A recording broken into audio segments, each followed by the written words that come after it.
Hello, everybody, and welcome back to the Asheville Vedic Astrology YouTube channel, youtube.com/Ryan's Vedic Astrology. I'm here once again with Channing Ayers, also of Asheville Vedic Astrology. And today we're going to be looking at the transits of Jupiter for November and December of 2017. And in the past, we've spent a lot of time going over some specifics, the astrological technical terms and whatnot. We're going to do it a little bit different today. Today, we're going to give the dates, the timelines of what the Jupiter transit's impact has the potential to provide. So that will be the basic information. So now's the time to get your pen and paper to write these things down. And then in the next portion of the video, that's when we're going to get more into the specifics. So those of you who are interested in studying astrology and the whys of why transits do what they do, we'll cover that after we go over the general themes. So first and foremost, general themes. But anyway, wanted to welcome you, Channing. How are you doing today? Hi, Ryan. I'm great. Yeah, good. I got your notes, so we'll look at those quite a bit. Before we started recording this video, we were chatting about the general theme of Jupiter's transit this fall, and again in the Northern Hemisphere. So I'm curious, what has been your experience talking to other astrologers? What are you getting from them that they're saying the theme might be versus what your perspective might be using the Vedic approach? Yeah, well, I do have a background in some Western astrology, so I talk to a lot of Western astrologers, and there seems to be maybe a little apprehension around the energy of Jupiter, which is expansion into the sign of Scorpio. Scorpio tending to be a sign of deep, hidden, unconscious, the eighth sign. And so there's a general assumption that Jupiter going into that sign may manifest a lot of our deep fears coming up to the surface. And so I think that there's a general knowledge of that now's the time to do the work with these types of things. But with the Vedic perspective, it gives such a different viewpoint on it. We've got Mars, which delights Jupiter. Jupiter's in a friend sign. Jupiter gains strength by being in that sign. Jupiter is a Sattvic planet. Scorpio is a Sattvic sign. There's a lot of potential in this. So I just see that I have a different viewpoint, a very positive viewpoint of this transit of Jupiter. Right. Well, just before we go a little bit further, when you use the term Sattvic, a lot of people who are watching might not necessarily know exactly what that term means. So when you refer to a Sattvic planet and a Sattvic sign, what exactly are you mean for that? Based on the gunas, we have Rajasic, Tamasic, and Sattvic being motivations out of purity and wisdom, and because things are good and wholesome and pure. So there's a very spiritual nature to that. There's a very peaceful and calm energy to the Sattvic energy. So it's more about, like you use the term pure, but like following your pure inspiration for the sake of the inspiration versus doing it to escape from something or doing it to make yourself better just for the sheer joy of doing it. Exactly. Great. Okay. And we do have to remember, I do have quite a few friends that are also Western astrologers, but one thing that you'll notice is that, at least in pop astrology, it seems to me that pretty much any transit is going to cause fears to come up, transformation to occur, and the ego to be challenged. So, on a good day. Yeah, I think we have to keep that in perspective, when we're kind of getting a sense of what transits are going to do. So I've already done one video by myself on the general themes of Jupiter being transiting into tropical Scorpio. So that's probably one or two videos back on this channel if anyone wants to go look at that. But I did want to get your take on it, Channing. When you think of Jupiter moving into tropical Scorpio, as it's going to be doing from October 2017 clear through fall again 2018, what are your general thoughts? What are your more positive thoughts or your ideas about how this might work? Well, I mean, we see Scorpio as a fixed water sign. So water signs have to do with emotions. They have to do with feelings. They have to do with kind of the movement of water, transformation. A lot of people use for that word for Scorpio. When I think of fixed water, I think of water that continues to wear away at something, like a waterfall or maybe a glacier or something that moves very slowly, and a focus and intensity. And when I think of Jupiter, I think of expansion. I think of wisdom, divine knowledge, teachers, counselors, people that are here to help us heal these, and learn about different things. So I see an intensity with this, but it's very powerful for movement, for healing. I think the past maybe longer than few years, we've had a lot going on in the sign of Scorpio. We've had a transit of Saturn through Scorpio. We had the North Node going through Scorpio. A couple of years back, we had Mars retrograding in Scorpio. So there's been a lot of these kind of more intense, heavy planets focused in the area of Scorpio. And now Jupiter has the potential to bring a lot of benefic understanding, a lot of healing, a lot of growth. Jupiter being the number one benefic planet. I think that this is a real big time, this transit, to actually kind of go back and heal any of those unresolved issues that may have come up during those more heavy transits, and that we're allowed to let go of the past. We're allowed to find forgiveness. We're allowed to move on. And so I see this transit of Jupiter as beneficial in Scorpio. Yeah, and the key word that you used there, the idea of forgiveness, I think is important, particularly when we're thinking about the 8th sign of Scorpio, which can deal with old traumas, old hurts, things that have kind of scarred us rather deeply, whether we did it to ourselves or did it to others or others did it to us. So on one hand, I do think that transit is very important for the practice of forgiveness and moving on. And maybe this is why, some of the Western astrologers have a sense that it's more difficult because, in this world, we want to be right and we want to be validated with what we experienced. So to forgive and forget and move on, that can be very challenging, I think, to the individual.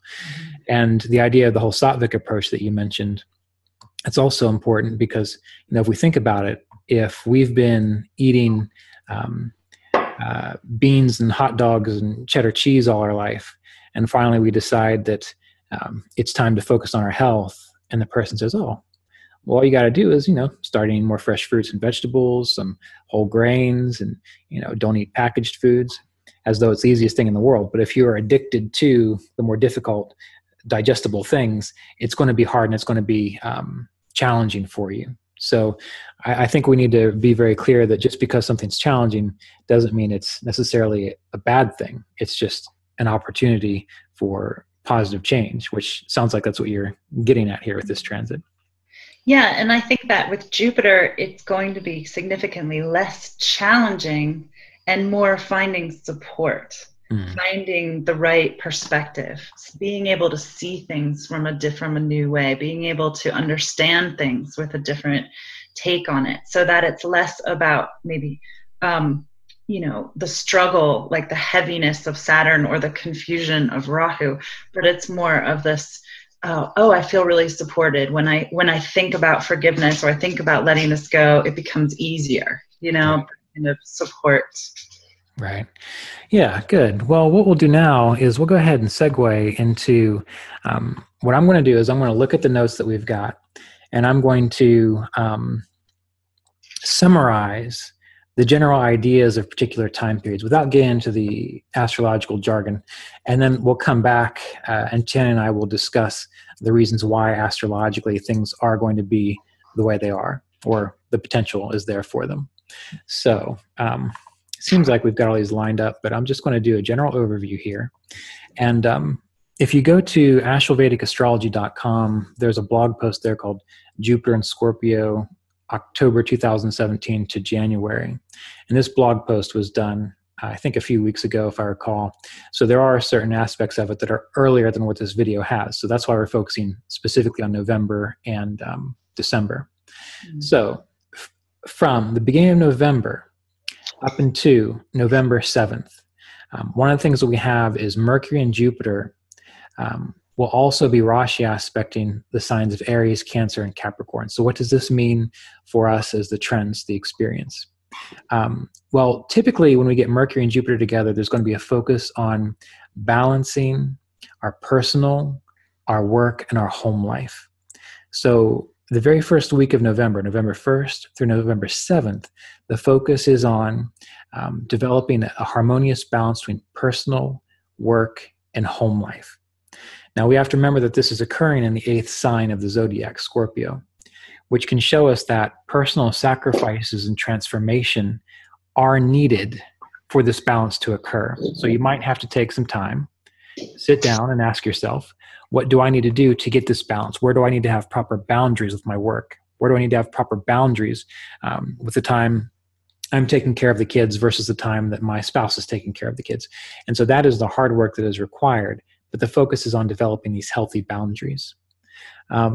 As we look at some other conjunctions that are going to be occurring, again, beginning the 1st of November, it actually begins October 23rd, but October 23rd up through November 21st, what happens is we get Sun and Jupiter conjunct. So this is October 23rd through November 21st.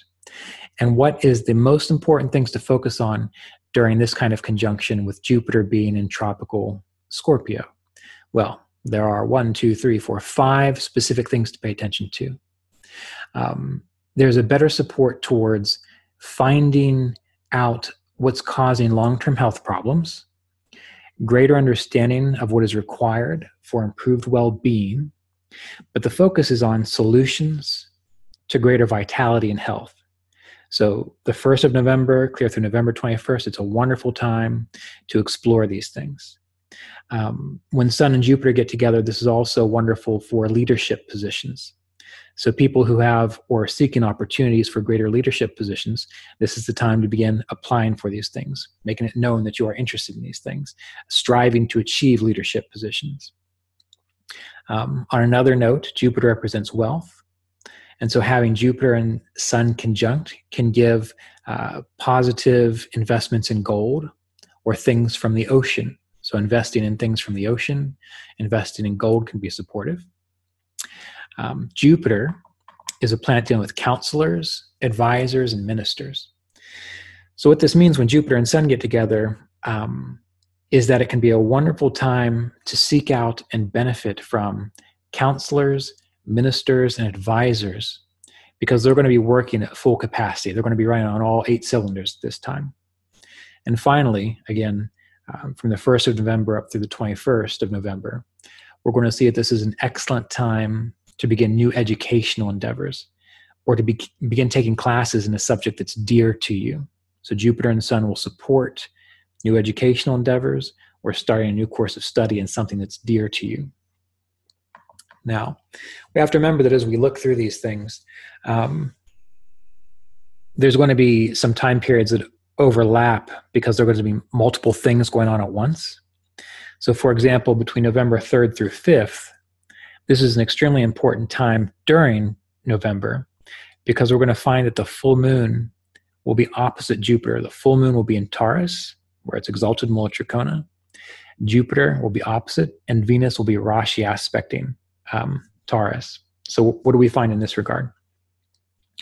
This usually shows that November 3rd through 5th, it's a wonderful time to plan gatherings with family members that you enjoy, and that most social gatherings can be supported between November 3rd and 5th. For those of you in fields that require applying for loans, asking for financial assistance, or submitting grants, again, this position is wonderful for it. And whenever we have Jupiter and Moon opposite each other, especially when the Moon is full, it's either going to be exalted or Mula Trikona, this gives the best possible chance to being guided by divine wisdom. So between November 3rd through 5th, if there are things that you're trying to figure out, things that you need insights into, wisdom into, finding advisors, spending more time in meditation, these sorts of things have a much greater support due to this full moon. Now, I want to continue on a bit, but I want to take a moment and check in with you, Channing, without getting into the specifics. Is there anything else, we've gone up into, say, November 21st, that you think is important to talk about or discuss, and maybe the dates related to them? Well, the exact conjunction of the sun to Jupiter is also really delighting the sun. So a lot of sun activities could be good. And this is help for sun people, bosses, authorities, fathers, role models. These types of sun people can receive a lot of benefit from Jupiter at this time. And how's it for dogs? The dogs, well, they might get a little irritated by this. But I mean, it does kind of go that way because the sun does irritate Jupiter a little bit when it's exactly combust. I think that the exact day of the conjunction, there may also be irritations, feeling like we're not meeting up to our ideals or goals, feeling like authorities might not always recognize, the work the hard work that we're putting in, or the goals, the achievements. So it's a balance, because Jupiter helps the sun, but the sun can also irritate Jupiter a little bit when it's exactly in combustion. So I always pay attention to combustion because it's a mixed blessing. Okay. So pay attention. Right. And that conjunction, I'm going to post this today, ideally, and today is October 26th. So that exact conjunction, I mean, that is right now, isn't it? The sun's at 3:28 and Jupiter's at 3:30. So it'll probably stay that way for a couple days. October 27th, 28th, 29th, we'll still be feeling that, I'm sure. So good points there. So let's go ahead and move on a little bit further to the period between November 7th and December 1st, 2017. So what in particular is going to be happening here is that we are going to have Jupiter in Scorpio, but we're also going to have Venus in Scorpio with Jupiter.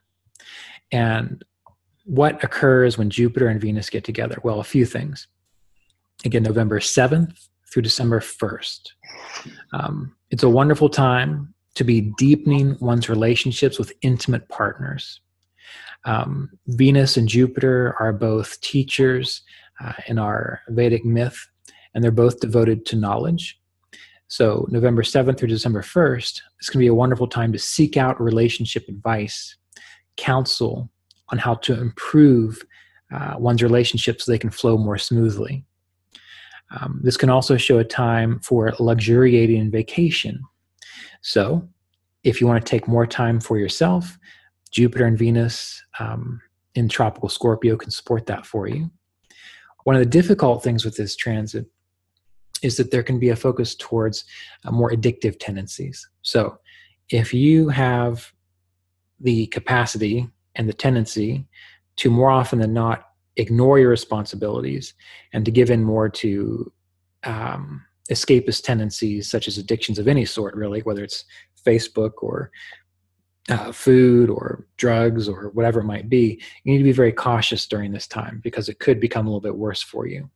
So Saturn's position is still requiring that we focus on our duties and responsibilities with clarity. We can vacation, we can enjoy more luxuries, but we don't want to go to an extreme. We don't want to overindulge.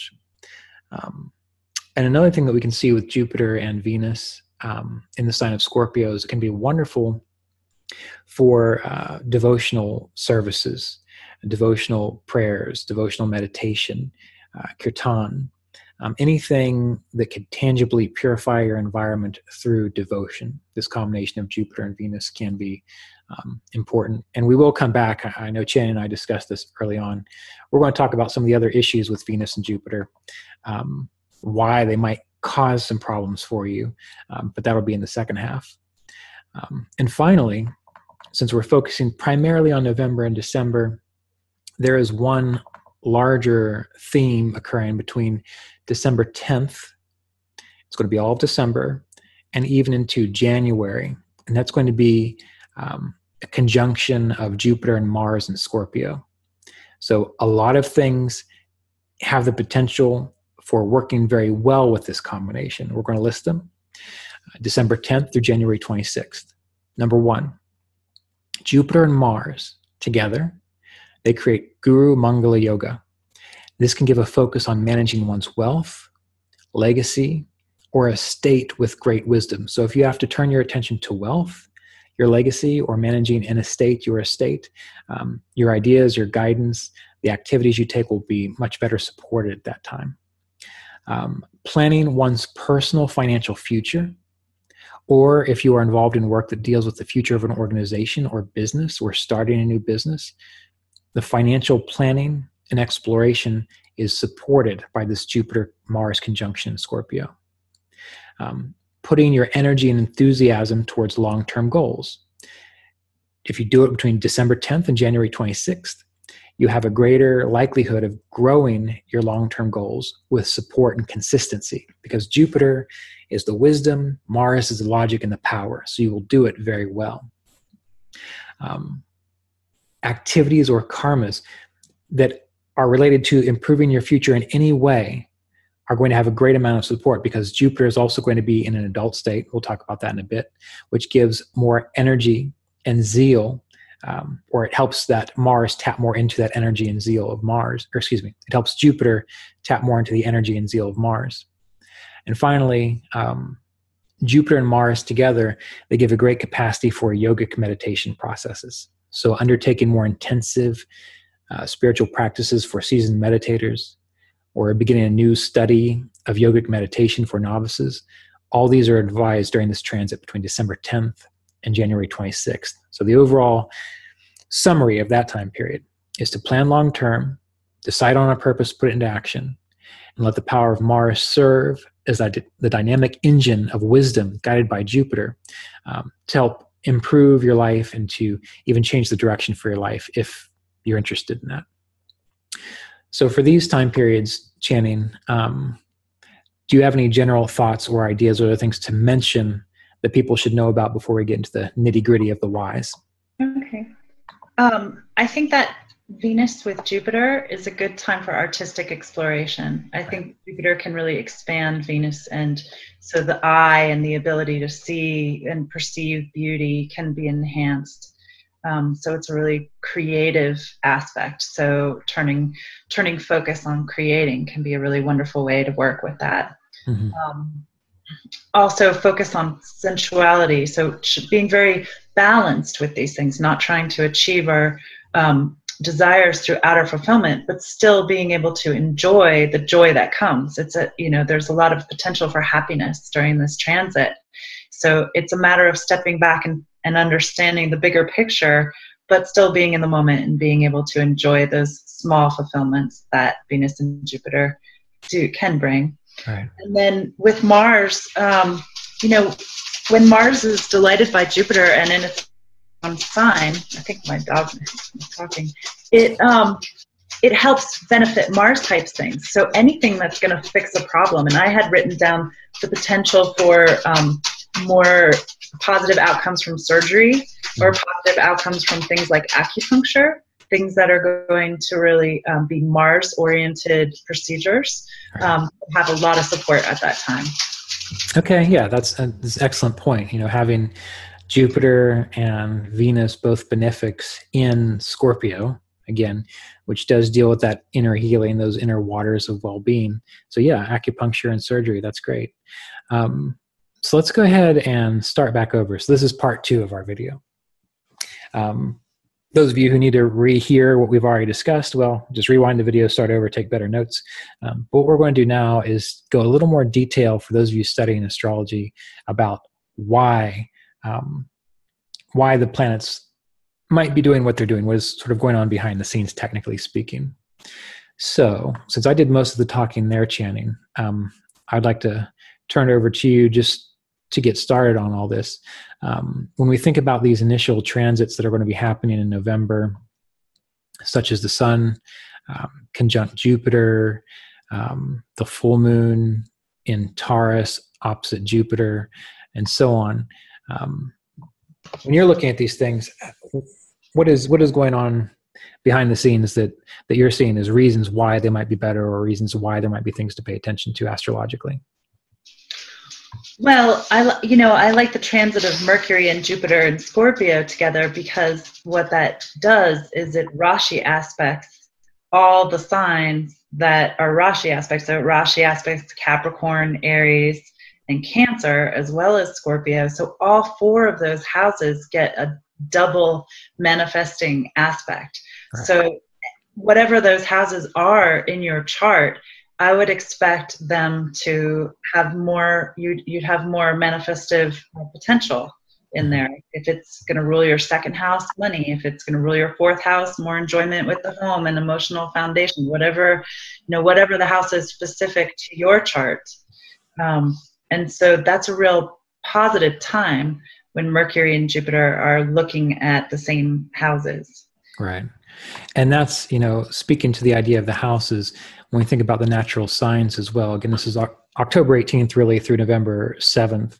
The Rashi aspect, as she mentioned, is Aries, Cancer, and Capricorn. So earlier on, we talked about how this would put a focus on balance between personal, work, and home life. And so why is that the case? Because the 1st, the 4th, the 8th, and the 10th, these are the signs that are getting Rashi aspected. The 4th is the home life. The 8th is our deeper emotional sense of peace and well-being. The 10th deals with our career and activity in the world. So having those things getting Rashi aspected by Jupiter and Mercury is what puts extra support on everybody for that. But as Channing mentioned, depending on what house that is for you, that's really going to be the area to focus on. Yeah. And when we look down to the Sun and Jupiter conjunction, we had bullet points of that. When you look at the Sun-Jupiter conjunction, what are the reasons that you see it working the way it does, Channing? Well, in the Avastas, in the Lajatati Avastas, we learn that Jupiter delights the Sun. Any planet that's next to Jupiter gets delighted, and the Sun supports Jupiter as well. So they're two friendship planets. And what happens is that the Sun is our intelligence, our consciousness, our ambition, our status in life, our inner power, our leadership ability. And Jupiter is divine wisdom. It's knowledge, it's guidance, it's hope and faith and virtue and goodness. And so when you two things together, you get a lot of virtue, you get a lot of goodness, you get a lot of positive inspirations, you get a lot of wisdom in action, wisdom in leadership, wisdom in your ambition, in your personal desires, your personal goals. So those two things together tend to create a lot of positive success, a lot of growth, a lot of what we long for that feels good, feels positive. Right. And I think it's important to note that, again, my goal is to post this video today on October 26th, but this is the day that Jupiter and Sun are really right on top of each other. Sun is at 328, at least as of this recording. Jupiter's at 330 in tropical Scorpio. And on one hand, that's got some difficulty associated to it. But on the other hand, it's also somewhat positive because I think it goes up until October 30th, Jupiter and Sun are in the exact same Navamsha, and the Sun is in its own home in the Navamsha of Leo from October 26th through October 30th. So from your perspective, what are some of the pluses and minuses of it being, number one, that tightly conjunct, but number two, also, well, I think you've already talked about sort of what's going to be supportive about it, right? Mm-hmm. Well, I guess the combustion could mean that there's some sacrifice that needs to be made. The Sun usually requires us to have a sacrifice, and then we're working with the energy of Scorpio. So certain things may have to get sacrificed. You may have to, put extra energy into taking care of your boss or, some authority figure or, not being necessarily as heard, or your wisdom might not come through as quickly as you'd want it to, the Jupiter aspect, because the combustion can kind of hide another planet. That other planet isn't able to shine as strongly. And with the Sun being really strong in the Navamsha, as well, that gives a foundation for that Sun to be able to be really bright and to sort of burn anything else around it. So it means that the Sun takes precedence. Right. Right. And with that, when we think about the sun getting out of the same Navamsha of Jupiter, which will happen after October 30th, 2017, um, well, when that occurs, one of the reasons we speak to the idea of this being an excellent time for educational endeavors or to begin taking classes in a subject that is dear to you is because it's focused on your personal inspiration. Mm-hmm. So that Jupiter will do well to support that sun, that's the representation of your inspiration, what is important to you, what is your authority. Also, the sun is a planet of our inner vitality, and it's in the sign Scorpio of those things that cause sudden breaks and changes to our vitality. So the things we have to pay attention to. Mm-hmm. Again, having Jupiter in Scorpio, having Jupiter delighting the sun, I think this is what puts the emphasis towards figuring out what's going to support your long-term vitality, yet there still might be some sacrifices one has to make to support that because it is the sun, right? Yeah, exactly. Yeah. Okay. Well, let's go ahead and move on to November 3rd through 5th, when we think about the full moon opposite Jupiter in Taurus. So those of you who've watched any of my videos on transits, I love Jupiter full moon conjunctions, transits. They're usually wonderful time periods. And so I talked about wonderful time to spend with family, applying for grants and loans, financial assistance, getting better support through wisdom. So Channing, from your perspective, what is it that contributes to that, other than just the fact that I love them, when we get right down to what causes this? Well, the moon is exalted and or in Mula Trikon, dignity, when it's in the sign of Taurus. The moon loves being in the sign of Taurus. So the moon is acting at its very strongest, and it's full moon. So there's a lot of illumination. There's a lot of light. It's bringing something to fruition. Taurus is a fixed sign. It's an earth sign. It has to do with material security. It has to do with nourishment and resources, which also extends to family and friends and those things that we have that support us.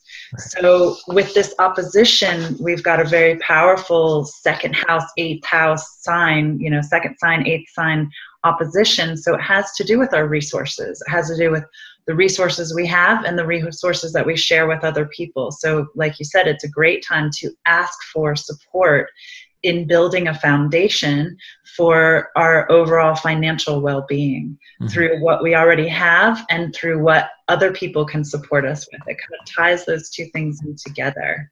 Right. The moon is a friend to Jupiter. Jupiter's friendly to the moon. These two planets like each other, so they have a strong combination. They have a strong power when they can help each other out. Moon delights Jupiter. Right. And one thing that's important to note is whenever Jupiter moves into a new sign, I always like to watch and see in any month, when is Jupiter going to be in the same sign as the moon, because the moon moves very quickly. So this is going to happen at least once a month. I like to see when are Jupiter and moon Rashi aspecting each other. So in the future, you want to watch for, how many times does the moon go through Aries? Because every time the moon goes through Aries, it's going to be Rashi aspecting Jupiter and Scorpio and vice versa. But also for the duration of the year, every time the moon goes through Taurus, it's going to be in opposition to that Jupiter and Scorpio. And most of the time, that Jupiter is going to be in decent dignity, because by being in Scorpio, the worst dignity that Jupiter can be in is neutral, right? And previously in Libra, what could be in a great enemy sign quite a bit of the time. So this is why there is a focus on Jupiter also doing a little bit better in Scorpio rather than Libra. So the point I'm trying to get at, those of you who are astrologers, watch for those times during the month when the moon is in Aries or the moon is in Taurus. Because of both those times, either Jupiter and moon will be Rashi aspecting each other very profoundly, or they'll be in opposition to each other. So there'll be probably a 5 to 6 day window every month where we're going to have the moon in Aries and the moon in Taurus because they're right beside each other. So that'd be something really wonderful to watch for good things happening. But what were you going to say, Channing? Well, what about the moon in Cancer too? The moon has a lot of strength in Cancer, and that's why I like this full moon, because the moon has a lot of strength. The moon doesn't have as much strength when it goes into the sign of Scorpio. Right. Because it's the opposite sign. So the first 5-6 degrees of Scorpio, the moon is not able to function as strongly, so therefore not able to support as strongly. After it moves out of those first few degrees, it'll be able to add some more support to that Jupiter. But when it goes through and Rashi aspects Scorpio from Aries, it'll have a very new energy, and Aries a movement energy. When it comes from Cancer, it's going to be another water sign. Right. Same triplicity. So I think that'll have some benefit as well. And then, the important thing about that is the moon will then be in a trine they'll be in trines from each other. Mm-hmm. Yeah. And they will also be Rashi aspecting each other, because Cancer is the cardinal sign and Scorpio is the fixed sign. So very good. And I do see in my notes here, I'm glad you pointed that out, January 1st through 3rd, 2018, that's when we're going to have a full moon in Cancer, Sun in Capricorn. So that's going to be the first of the year, wonderful for tapping into that Jupiter energy of optimism, greater planning, greater guidance, greater adaptability, so that you can achieve your goals. So yeah, excellent. Good point. So that's what's wonderful. This is why I like this position of Jupiter in Scorpio, because adding Cancer now, that means that, again, 5 to 6 days of the month when it's in Aries and Taurus, better. And then you wait a few days until it goes through Gemini. And what happens? Well, now it's in Cancer again. And then sure enough, it's going to be in an angle from Jupiter in Leo. And all of these situations, most of the time, that Jupiter and moon are going to be doing well most of the time, right? So I have better feelings about Jupiter in tropical Scorpio for that reason. Did that bring anything else up for you, or should we move on to the next little section? Oh, yeah, let's move on. There's so much to talk about. Yeah, okay. And those of you who are curious, again, at AstrologicAstrology.com, the newest Jupiter and Scorpio post, which I posted in October of 2017, there's a little note there that talks about when Sun is in Scorpio, Sun in Sagittarius, Moon in Cancer, and so on. It's right in the middle of the page. So you can write these things down if you like from there. Oh, I did want to kind of add something. Just when we do see the moon getting supported by Jupiter so strongly, and when we're watching it Rashi aspect to those signs, that can be a really great time for moon endeavors, such as music or herbal treatments, or working with plants, the kind of working with mothers, working with women. Those are the things that are really supported. So when the moon gets supported, look for those kinds of days to apply those techniques. Right. Yeah. Excellent. Good. So November 7th through December 1st, November 7th through December 1st, this is when we get Jupiter-Venus conjunction in Scorpio. And we discussed how great time for luxuriating, taking vacation, exploring your sensual side, getting more massages, but not losing yourself in addictive tendencies or trying to escape from the world through these things. Also a wonderful time to focus on improving relationships. So this is primarily due to the Logitati of Ashtas again, correct, Channing? Yes, we've got Jupiter, which delights any planet that it's with. So we've got Jupiter delighting Venus, which is expanding our ability to, Venus-type things like relationships and sensuality and joy and pleasure and comforts. But at the same time, we have Venus starves Jupiter. Mm-hmm. So that's Venus is a Rajasic influence. So we had talked a little bit in the beginning of the video. And so Venus is going to make us want to take more action, more activities towards fulfilling our desires. And that influence on Jupiter makes Jupiter feel starved, because Jupiter is really only fulfilled with divine energy and internal knowing. And it's a very spiritually inspired planet. And so when Jupiter focuses on attention on external worldly things, it becomes unfulfilled and it was starved, basically. And it's not that it starts out unfulfilled. It's more that we think that these good things are what's going to fulfill us, right? Right. And then they crumble eventually, because external things are not meant to last. Right. So they're not a source of true happiness. So it's more the attachment that can be caused, sort of like when you go on vacation and now you're away from your cranky boss and you're, whatever else that might be bothering you, you start thinking, well, if only I could stay here forever, when really you still have life to take care of back at the office, right? Yeah, that's one way of looking at it, or just being over desirous, putting all of our energy and attention onto every little thing that's going to bring us pleasure, to the point where we can't build a foundation on happiness, that we need we need a constant stimulus to make us happy. Right. And then if it's not there, we fall into the extreme opposite, maybe, Right. Yeah, and that's where the starvation occurs. And the Jupiter, the happiness is about happiness for no reason. It's sure you can enjoy the wonderful food in front of you, you can enjoy your beautiful friends all around you and the music, but it's meant to be there in the moment. And then when you're done, you're not still stuck there. You then carry that happiness with you, but not because it's defined by these physical things. So that's the danger, really. But maybe there are worse dangers in the world, so might not be so bad. Well, and I like the point that you brought up about if you do have addictions or over, out of balance or over desirous nature, that it could come up more strongly, the consequences of that at this time. Right. You can feel it. The hangover might be a little heavier. It might be a little more painful after that party or something.